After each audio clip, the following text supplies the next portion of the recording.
Welcome back, everybody, to another episode of Ben the Human Plays Vagrus the Riven Realms. We have released Asmodean from his imprisonment. Agos has showed up and told us he is like some sort of deathless wanderer. And now we're about to learn about everything, I guess. So let's ask Asmodean why they imprisoned him in Arx Mortis. Didn't I tell you this already? The skull complains. Whatever. My esteemed colleagues keep some terrible skeletons in their closets, you see. Pun not intended. Anyway, when you are a candidate to join their ranks, you are kept in the dark and only realize the worst of it once you are granted the boon of undeath in the form of a deathless lich. Except you are not deathless at all, because only the inner circles, Abraxas, Angamar, and some of the others, know how to anchor themselves to artifacts called phylacteries, cheating death indefinitely. Now recruits are thus kept on a short leash, to be controlled by the old apostles, the bloody bastards. Now some of us, the most gifted, like yours truly, were able to figure out how to do what they do. Naturally, that doesn't sit too well with the old guard. You ask Asmodean if that is indeed the reason they turned on him. Partly yes, though I suppose they could have overlooked it if it wasn't for my plotting against them. He tells you, I mentioned the secrets the old guard is keeping, right? Some of it, well, it's bad. It's outright blasphemous, and they should pay for what they did, and what they keep doing to this day, turning on our beloved emperor. We shouldn't allow wrath to cloud our judgment, Agos interrupts the lich, who is getting increasingly agitated. There's a time for everything, and the day of retribution shall come when all things are aligned. Right, Asmodean concedes. Suffice it to say that when I realized what they were up to, I decided to act. It took a century, but finally I was ready. Well, I thought I was. The war was terrible, but as they say, its battles were unsung, a shadow war, and I lost. I do things differently now that I've had a couple more centuries to think about it. Well, no point in crying over that now. I'll look forward to the future, and at least I managed to avoid total annihilation after hiding my phylactery, forcing their hand to disembody and imprison me, allowing me to plot with Agos here. Discuss something else. Ask him what his plans are now.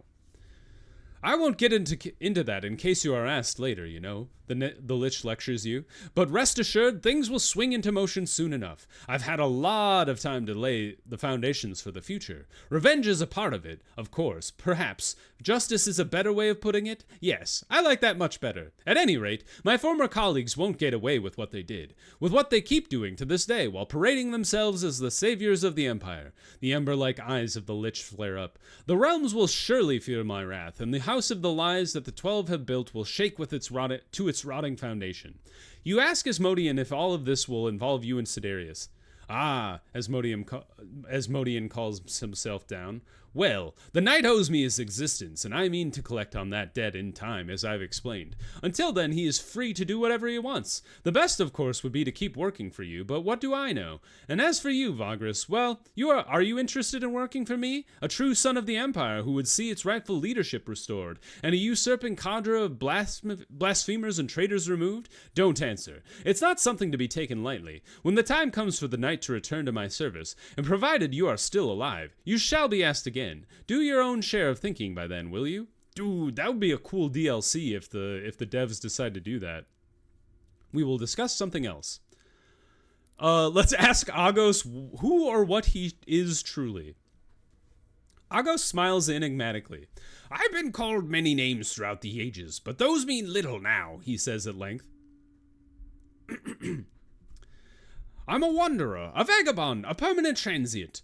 Always on the road. That's how I've always been. I couldn't find my purpose no matter where I went and what I saw. And then it came to me that it is the journey itself that calls to me. I've always felt that it is my duty to protect my fellow travelers. And so when I heard about the pilgrimage of humbled holy men and aspiring saints, I joined it, believing that all my heart that perhaps if His Majesty could hear us out, tragedy could still be averted. With the omens upon the realms, we understood that something unspeakably horrible was approaching. Yet even with the best of intentions, we failed. We didn't have time. The course of history could not be changed, and we were caught by the calamity out in the open. Instead of perishing, I couldn't let them go, and so to them I was bound, cursed to wander forever, never to reach our destination, to hope in vain and to keep burning, forever and ever. Agos is silent for a moment, his wizened features ostensibly racked by sorrow. Oh, how wrong I was, he concludes at last. Were you? Asmodean asks suddenly, and there's no sarcasm in his voice. Maybe it'll just take much longer to get there. Sometimes you must go really out of your way to be able to return to the right course, no? Argos nods and smiles. Ask him how he pulled the strings in the way he did? Bound to the pilgrimage, I found that although I am trapped, I can draw on the magic sustaining the curse, and reach beyond the confines of the spirit host, Argos explains ponderously. I can influence where the pilgrims are headed more often than not. I can also project myself from time to time, over some distance from the host. It is no mere illusion either. A part of me is right here, as it was in the company of Tiberius. Well, fair enough, it wasn't exactly as I've told the tale, but can you blame me for embellishing it a little? Sometimes it is also useful to obscure the memories people have of me. Something I've done on occasion. I understand if this all sounds vague, but understand, good master, that these abilities are, well, they come to me naturally, and it is difficult to put them into words. Ironically, truly, how most of my influence comes from words and tales, yet this causes me difficulty. Perhaps it is also tied to the calamity somehow. You ask him how long he has manipulated you. Again with this accusation of manipulation. Argos shakes his head. No, good master, I did everything in my power to guide you, but I did it less frequently than you would believe. And when our paths first crossed, I knew that you would be an instrument of fate, to put things right. I chose you at the moment, but I also trusted the threads of fate to take you wherever you needed to go. Fates and lives are like journeys and roads. I am blessed and cursed with the ability to sense where they might be heading, and based on that, make adjustments. So I put Braxius to the task of aiding you, and I altered things to push you towards Kadath, and I hope that you appreciate that place. It's a rare gift bestowed on a select few. Nodding, you thank Argos for what it was worth. Good, he bows his head. I am grateful to the gods that I have found you. May your journeys be prosperous and enlightening for as long as you like. Ask him how nobody could do all this before. Didn't you notice how tricky it was? Didn't you notice how tricky it was for you to come here? Asmodean asks incredulously. God, yes, it was difficult. Indeed, the difficulties involved in reaching Arx Mortis must have struck a chord, Argos chimes in. In fact, even knowing that one could come here is almost entirely unprecedented. To anyone but the most initiated, Arenas Negras is a hollow place of death and not much else. Arx Mortis is reputed as one of the most accursed places on the continent. To put it simply, not many have tried, as there's seemingly no point in coming here. And of course my esteemed colleague made it certain that not many would, he carries on. They did it quite cleverly, too. There was never any effort to vanquish the specters here, because they are the perfect wardens. They obscured the litany after they neutralized Armoros, so that nobody except them could safely approach the city, and even then, the curse of Arx Mortis can undo the living. If the call and the ghosts don't do the job miraculously, there are secretive groups whose sole purpose is to hunt down anyone who leaves this place before they can tell the tale. And even if, let's say, someone made it to the Fane, well, they would not have the power to break my wards. Face it, it's the perfect prison. You ask them if the liches have used other similar locations as places of confinement before. What do you think? Asmodean asks you sarcastically. Listen, this whole place is a jail. It is just that the wing that houses the worst offenders burned down some time ago and was never properly renovated. The rest of the universe, well, at least the part that the demons haven't exterminated yet, is quite unlike our beloved realms. Discuss something else. Ask them about Armoros? When I was looking into the misdeeds of my esteemed colleagues, I happened upon the truth about Armoros, the skull explains. As far as I can tell, and this was way before my time, he was disillusioned with where the stained enterprises of the new empire was headed, including the alliance between the 12 and at least one of the triumvirate. As the time passed, he became more and more torn, and I'd suggest remorseful about his part in it. He undertook a great journey, although he visited many places in the wake of the cataclysm. The most important path he took was an inward one, Argos adds in agreement. He tried desperately to understand more about how to combat the adverse effects of the calamity, but that would lead to fundamentally comprehending what truly happened. That, however, was against the interests of the inner circle, Asmodean carries on ominously. Surely you know where this is going. They murdered him when he finally reached this place, his old city from before the calamity. A litany that would have allowed people to come here and snoop around? No, they couldn't allow that. Even if the litany was only really applicable to Arenas Negras, it could have become the foundation for a more potent chant that could potentially allow a great many ventures to reach the heart of darkness and uncover nasty crap. Even if they did it to protect the citizens of the Empire, Agos proposes weakly. No, come on, Asmodean chortles. They did it to hide their grubby handprints all over the place. In true triumvirate fashion, they have fragmented the litany and rewrote its story as its dogmatic tale of sacrifice and dedication. Just their usual shenanigans, if you ask me. But what damns this whole thing the most is how they used his very corpse and precious litany to place a dome of protection from the specters in the heart of the city so that their lackeys can go about unopposed. Nothing to go to waste. Bastards. No respect. Ask him if they know what truly happened during the calamity. Agos and Asmodean are silent and exchange looks. Admittedly, I've only an inkling of the truth myself, even though I experienced the cataclysm firsthand. The old vagabond is the first to speak. The thaumaturgical powers unleashed were beyond the comprehension of mortals, and I firmly believe that it was the might of the old gods made manifest. I know for certain that whatever the church says is not true, Asmodean adds hastily. A fabrication, I agree, although, as with most effective lies, there is a kernel of truth. Agos sighs and nods. Whatever happened, the elder gods are gone, perhaps dead, if that is even possible. I could feel their agony and sorrow, but who or what did the deed? I do not know. Throughout the ages, I've come to the conclusion that the divine wrath that was unleashed in a desperate act of self-preservation, but I might be wrong. Oh, so maybe they killed the gods and they were like fighting back, and that's what devastated the empire. Very cool. I wouldn't be surprised if my esteemed colleagues were behind it. Asmodean picks up after Agos falls silent. I know they betrayed the emperor. May he guide us, though he might not be able to, for I think they've finished the job and killed him too. Whatever they cooked up and taught as dogma, the legend about his defense of the capital and his subsequent slumber is a pile of Jacques crap, if you ask me. If indeed that is true, Agos concludes, it is a dire prospect for the future. All right, well, that's all of the lore. Tell them that we are ready to leave now. With everything discussed, the involved parties make ready to depart. Fare thee well, good master, Agos tells you kindly. Even I do not know whether or not our paths will cross again, but I for one hope that they will. I know that you are the epitome of a vagabond, yet in no way are you lost. Yes, we are all very moved by this, but now let's get moving, Asmodean chimes in sarcastically. As for you, knight, he addressed Sidarius, keep serving the Vagrus. I'll reach out to you when the time is right, and I expect you to answer. Don't worry about your former master. We'll sever the Osculite binding and thus make sure his corpse is never found and raised. Now his bearer turns to the skull to face you. And you, well, you've been instrumental in setting things right, so my people will leave a little compensation here for you. Oh, and the specters shouldn't bother you on the way out. I've just placed a little spell of protection on you. See you around, I suppose. With that, one of his silent followers places a sack on the ground, bows, and steps back. The whole group walks away, taking the corpses of the slain. Agos simply disappears after looking at you once more with a mischievous smile. And as there is no point in staying a moment longer in this forsaken graveyard of a city, you ask Sidarius if he is ready to leave.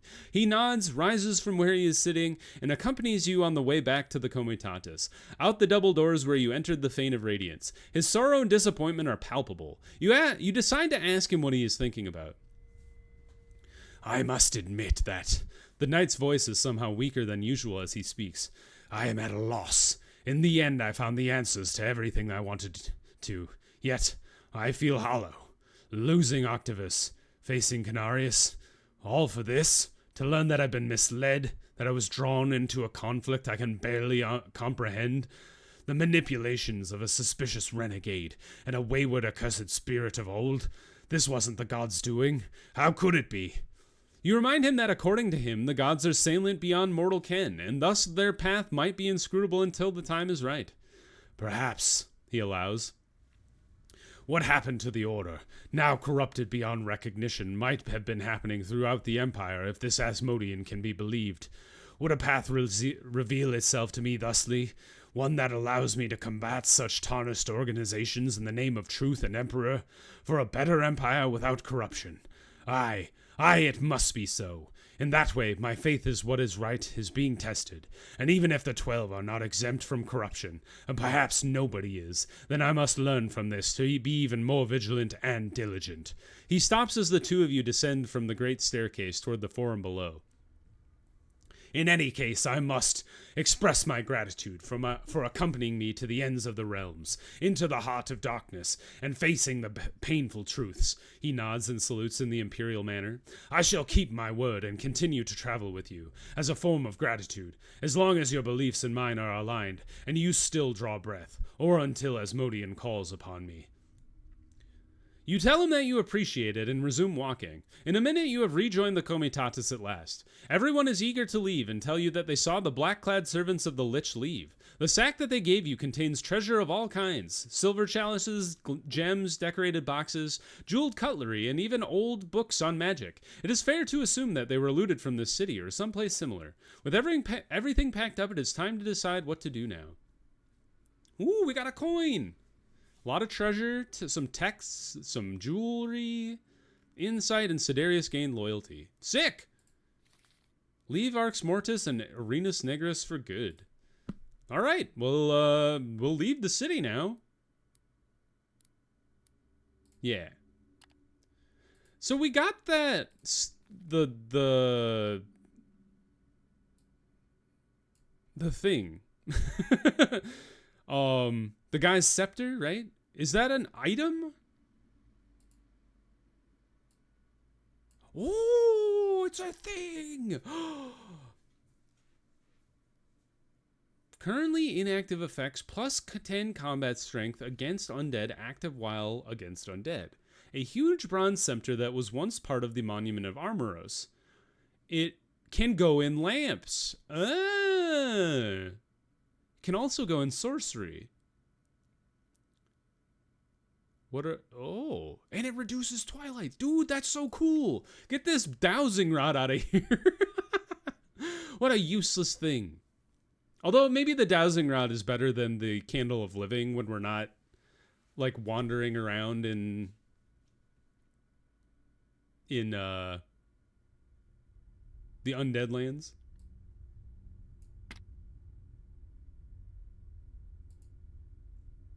Where did my lantern go? Lantern isn't even like a category. Do you see that? Put the lamps back on there. Okay, well that's sick. Dude, if you guys make it to Arx Mortis, do not forget to look for this thing. That's awesome. Getting rid of Twilight is awesome. All right, let's get out of Arenas Negras here. Arx Mortis, I should say. I'm gonna go ahead and force march my way out of here. I don't want to be here. We've done it. You are only a couple of miles from the place where you dug up Sidarius, which also marks the border of the accursed desert of the Black Sands. Just as you are beginning to ease up and hope that you are leaving bleak Arenas Negras behind, one of your companions calls out and points at the sky. Above you, beneath the roiling heavens, you can see half a dozen birds circling. That is odd, considering the Black Desert is bereft of all life, and beasts of any kind take a wide berth around it. Just out of bowshot, one of your Kome's notes, and she is right. Squinting, you can make out now that the creature's wings are torn and featherless. Undead, Sidarius confirms. He does not even need to look up. You ask him how the creatures can fly. Magic, he says bluntly. These are spies, Vagrus. Someone's close, no doubt. Knows what we've just come from Arx Mortis. That is when you notice movement on the horizon. Ah, crap. You halt the Comitatus briefly to be able to better see what it is you are looking at. At least we saved the game when we left Arx Mortis. Soon several dust clouds become visible on the horizon ahead, signaling the approach of a number of groups on course to intercept you. Judging by the size of the billowing clouds, these Comitati must be large indeed. Intent on avoiding them, or at least moving in a way that prevents a clash if you decide so later, you give the orders to move out and try to skirt the border of the desert. However, the strangers on approach change direction almost immediately and position themselves on a perfect intercept course once more. By then, it becomes clear that the undead birds are aiding the adjustments the strangers are making. "This is why he wanted us to leave separately," Sidarius says quietly. "Asmodean, he knew that his captors were coming for him, and so he put us in harm's way." You look up again and see the glints of the light on the many spear tips of a half a dozen advancing comitati now. A sense of hopelessness fills your heart. Try our best to outmaneuver this adversary. You turn the comitatus around and cross the sandy expanse, changing directions madly to outmaneuver the foe, but it is to no avail. Using their overwhelming numbers as well as the coordination of their airborne allies allow them, they are always blocking your path and adjusting to intercept. In the end, exhausted, you realize you have no choice but to give up and wait for them to come to you. Rats. The comitatus stands down and bears itself for a fight, even though you are completely aware that if that comes to that, all will be lost. The unknown force is closing with great speed, broken into half a dozen smaller groups, surrounding you on every side. They must be at least 1,000 strong. 500 people? That's not fair. We got like 30 dudes. And appear to be clad in dark armor, yet bear no banner or insignia. Keeping their distance, they plant themselves firmly, and then detachments to the south open to give way to a large procession on the approach toward you. It is the largest of the groups, and they do carry a standard. Imperial ones, though you cannot recognize the symbol. It takes after the eclipse signia of the Black Sun, but it is different in many ways. The procession halts, and only a smaller part of it moves forward. Its centerpiece is a gigantic palanquin carried by dozens of undead, crowned by a dark throne and an immensely high back. On it, you can see a small figure, but no details are emergent yet. Huge braziers surround the chair, some borne by chained and masked undead, while many more are fastened to the palanquin. 100 warriors in the blackest armor you have ever seen escorts the procession, surrounding the enthroned figure.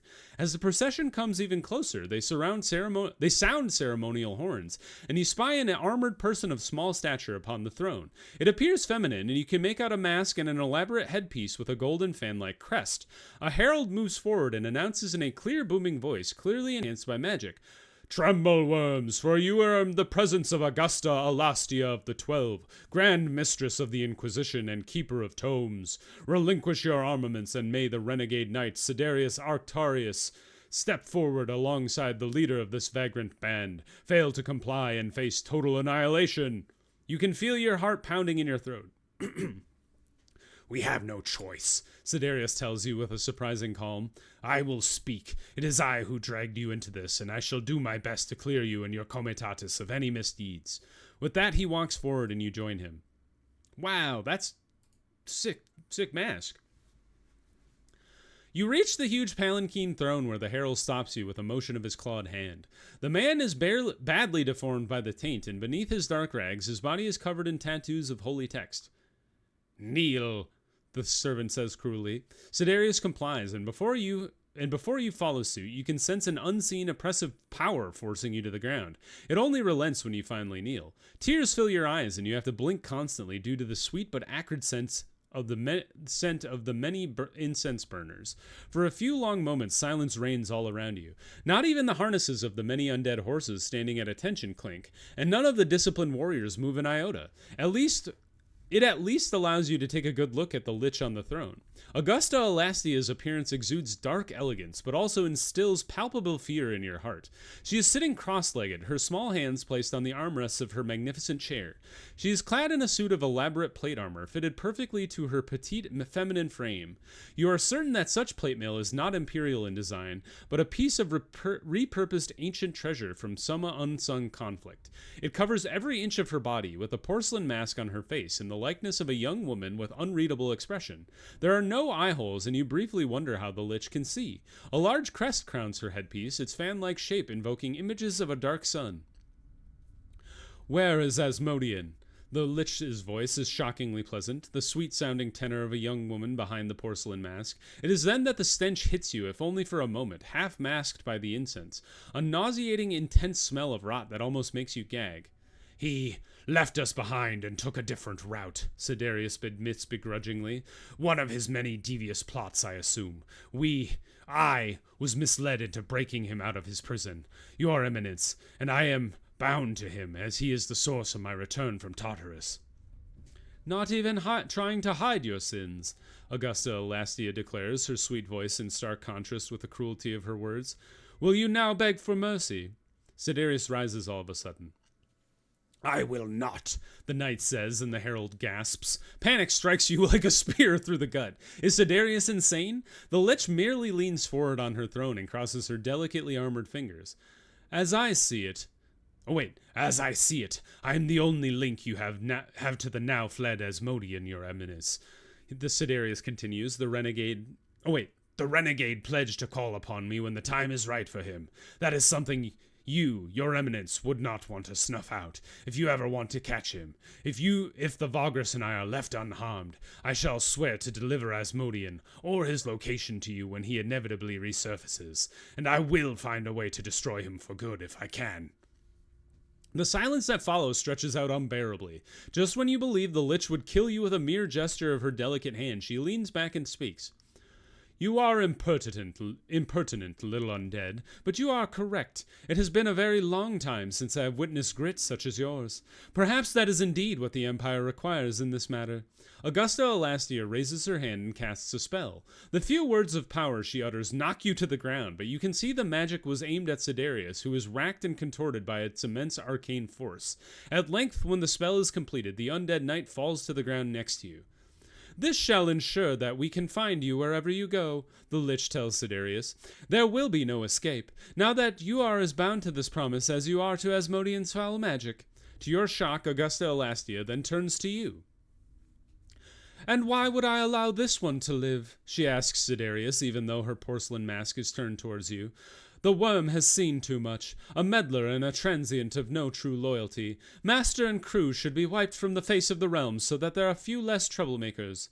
"Your eminence," Siderius protests, "I beseech you, let the Vagrus live. Without the company and rough tenacity of the comitatus, I never would have come this far. It was sinful and wrong, but the Vagrus is not the one to blame. I forced myself and my agenda onto the comitatus, and they had no choice in the matter. I'm certain that you've looked into who I am, and then know well that I have a history of doing just that. I know that I shall make them follow this new agenda for as long as it suits my goals in your service." The lich hesitates, and you kneel before her throne, terrified that the end is nigh. But then she waves her hand dismissively and signals to the procession to depart. And depart they do, while great waves of relief wash over you. A malformed slave blasts a few notes on a horn. The leaders of the armored soldiers bark short commands, and the procession turns, leaving you and Siderius behind. At the same time, all the escort groups of the lich's detachment begin to move, and soon disappear into the wasteland along with the main force. You and Siderius wait for them to be gone before talking. This has been the most talking I've ever done in any episode of Vagrus ever. You ask him why he did what he did, pledging himself to another cruel overlord, as he has precisely put it in Arx Mortis, but you already know the answer. "Was there any other choice?" he rasps. "I, for one, am not prepared to throw away my existence for Asmodean. Not yet, at any rate. Not without learning everything he implied to know." You ask the knight if this means he is truly willing to sell the renegade lich out. "I merely wanted to buy us time, but..." He ponders it briefly for a moment. I haven't made up my mind about Asmodean, but I do not believe that I owe him anything beyond allowing his escape from Arx Mortis. He raised me, yes, but he has also manipulated me for God knows how long, and he had the audacity to bind me to his fate. And I also wish to spare you, Vagrus. I know that by dragging you into all this, I am no better than these cruel overlords we speak of. I paid no regard for you or yours. Yes, you are allowed to be close to greatness throughout our journeys, but it might not end well for you because of them in the future. Having realized that Canarius did the same to me, well, it doesn't sit well with me now." You tell the knight that you are grateful that he decided to make the lich spare you. "I can imagine," he tells you. "Perhaps it is time for us to put all of this behind us, at least temporarily. For what it is worth, I choose to travel with you, at least until Asmodean calls upon me, or as long as you would have me." You ask him if that means he and you are friends now. Buddies! I wouldn't go that far, Sidarius growls, unable or unwilling to take the bait. But I wish to keep our partnership. Whatever you decide that you have had enough, however, I'll leave without a word, and wander by myself. As I have said, I have to leave when Asmodean reaches out, for I wish not to draw you into this more, but I doubt it'll happen any time soon. You ask the knight how long he thinks it'll take for the renegade lich to contact him. As it stands, many years, he proposes. Probably beyond your natural lifetime, Vagrus. Liches live forever, and their schemes often last centuries. You can take their time, and Asmodean cannot afford to make any mistakes. If I were you, I wouldn't fret about this matter ever coming back to haunt you again. Exhausted and relieved, you return to the Comitatus with Sidarius and tell them that they are safe for now and the journey to Arx Mortis will not have any foreseeable repercussions. The crew is mostly becalmed, though you can tell that all of them are aware just how close this call was. While they make ready to depart for good, you turn your gaze north, where the pale light of the ailing city can still be seen ever so slightly. It is hard to believe that the adventures involving the source of Sidarius' return are over, but moment by moment you are getting acquainted with the idea and welcome it. You journey to the heart of darkness and live to tell the tale. Whether or not anyone would believe you, or indeed if it was wise to divulge the story at all, is another question altogether. For now you are merely enjoying being alive and still commanding a comitatus of your own. What the future brings for you and Sidarius, nobody knows. 2 insight. Sick. Well, we finished Sidarius' quest. Let's go ahead and finish our movement. And then I think I'll get us over to Amphalat there. We are fatigued. So let's go ahead and we'll just like walk normally here. And then we'll be able to get to Amphalat tomorrow. We still have 4 days worth of food, so we're doing okay there. And yeah, that was Sidarius's quest is pretty cool. I loved all of the lore that was built into that. Let's buy all the supplies here, and then I think I will pause the episode there, and we will pick up next time in Avernum. So if you guys enjoyed the episode, click the like button. It helps me out a lot. If you want to see more Vagrus the Riven Realms, you want to see other videos I have going on the channel, subscribe to the channel. Make sure you have your notifications on so you know when the next videos go live. But until next time, everybody, I hope you had a good one, and I'll see you in the next video. Bye-bye, everybody. I gotta go drink some tea or something. Later.